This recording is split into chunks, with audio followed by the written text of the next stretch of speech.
Така, малко обяснение за системата. Значи, тук вътре всъщност са 3 рекуператора, 3 топлообменника. Едно, не знам дали се вижда. 1, 2, 3 и 4 са единия. Отдолу 5, 6, 7 и 8 е втория. И третия е 9, 10, 11 и 12. Тега, топлообменниците всъщност са в тая част от тук до тук.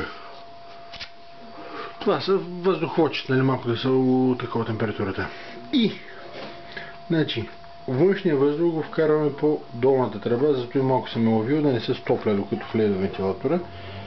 Влиза в 10, сега да ви ги изреждам откъде влиза, къде излиза, но минава през трите топлообменника последователно.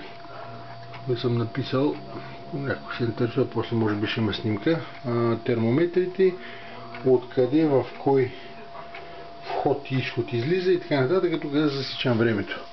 И интересно, че се получава доста добро КПД.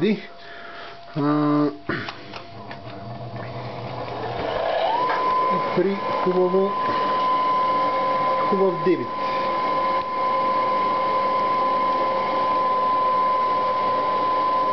Сега. Няма ли се вижда точно. Но това го смятах и някъде около 100 кубика на час. Което е според мен е доста добре. Значи налягането, свободното налягане, което ни остава, значи това тук мери в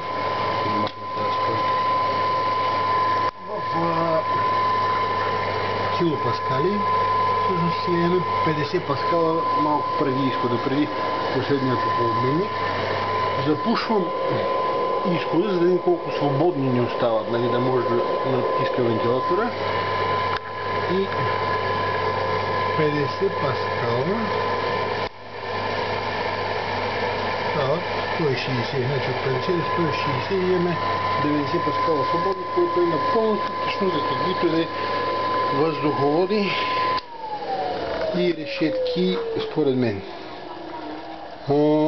Доста обемно е, нали, като общ изглед, но това е максималното, нали, което 3 последователно свързани топлообменника. Естествено, ако се прави за постоянно, няма да бъде с тия въздуховоди и дълги, а ще се измислят по-кратки пътища тук между самите топлообменници.